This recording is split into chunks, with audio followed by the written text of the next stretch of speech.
رزق اور موت کا وقت مقرر کر دیا گیا کہ جتنا رزق ہے اس وقت تک موت نہیں آئے گی جہاں رزق ختم. اعوذ باللہ من الشیطان الرجیم. بسم اللہ الرحمن الرحیم. السلام علیکم ورحمۃ اللہ وبرکاتہ. دوستو، دولت آپ کے پیچھے پیچھے آئے گی. 40 دن باقاعدگی سے یہ آسان عمل کر لیں.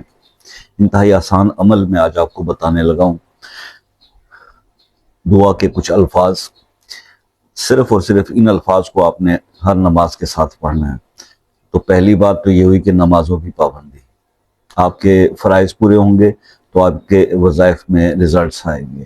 تو سب سے پہلے نمازوں کی پابندی، گناہوں سے بچ کے توبہ کر کے اللہ پاک سے اللہ کی طرف ہی رجوع. اور یہ الفاظ پڑھیں ہر نماز کے بعد 3 بار. سبحان اللہ والحمد للہ ولا الہ الا اللہ واللہ اکبر ولا حول ولا قوت الا باللہ استغفر اللہ اتوب الیہ اللہم اغفر لی وارحمنی وارزقنی. یہ الفاظ آپ ہر نماز کے بعد 3 بار عطا کریں اور 3 بار یہ پڑھنے کی معمول بنا دیں. 40 دن یہ عمل کریں، نمازوں کی پابندی کریں. آپ دیکھیں گے کہ رزق کے پیچھے ہم بھاگ رہے ہیں، حالانکہ رزق کے بارے میں یہ فرمایا گیا کہ رزق اور موت 2 ایسی چیزیں ہیں جو انسان کا پیچھا کرتی ہیں. جو آپ کے نصیب کا رزق لکھ دیا گیا ہے وہ ڈھونڈ کر آپ کو پہنچے گا اور خود آپ کو تلاش کر کے آپ تک پہنچے گا. اور اسی طرح سے موت کا جو وقت مقرر کر دیا گیا ہے تو موت بھی آپ کو تلاش کر کے وہاں آپ تک پہنچ جائے گی مقررہ وقت پہ. پھر پتہ نہیں ہم کیوں پریشان رہتے ہیں. یہ ہماری اپنی ایک سوچ ہے.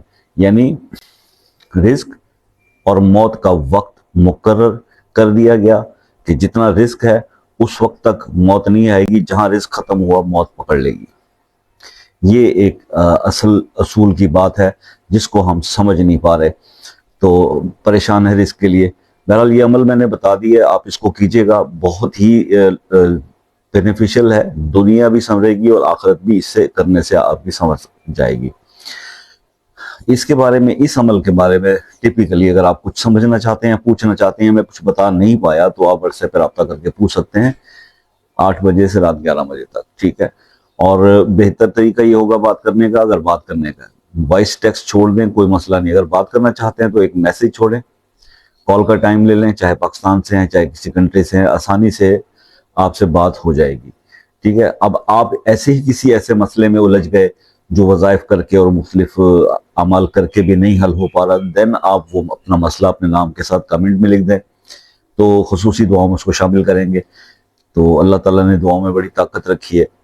تو بس یہ ہے. اس کے بعد پھر کیونکہ دعاؤں دیکھیں، جب کوئی مسلمان کسی دوسرے مسلمان کے لیے بے لوث دعا کرتا ہے تو دعا اللہ تعالیٰ رد نہیں کرتا ہے. ٹھیک ہے نا؟ تو اسی طرح سے دوسری بات یہ بھی ہے اہم کہ دعا وہ نہیں ہوتی جو آپ کسی کو کہہ کے مانگ کے مطلب کہتے ہیں کہ جی ہمارے لیے دعا کیجیے گا. دعائیں وہ لینے کی کوشش کیا کریں جو دل سے نکل جائے. وہ جو دعا کسی کے دل سے آپ کے لیے نکل جاتی ہے نا، وہ بہت اثر رکھتی ہے. تو ایسی کچھ دعائیں اکٹھی کرنے کی کوشش کریں، زندگی سنور جائے گی. اپنا بہت سارا خیال رکھیے گا، دعا میں یاد رکھیے گا. انشاءاللہ زندگی رہی تو نیکسٹ کسی ویڈیو میں آپ سے پھر ملاقات ہوگی. تب تک کے لیے اجازت دیجیے. اللہ حافظ.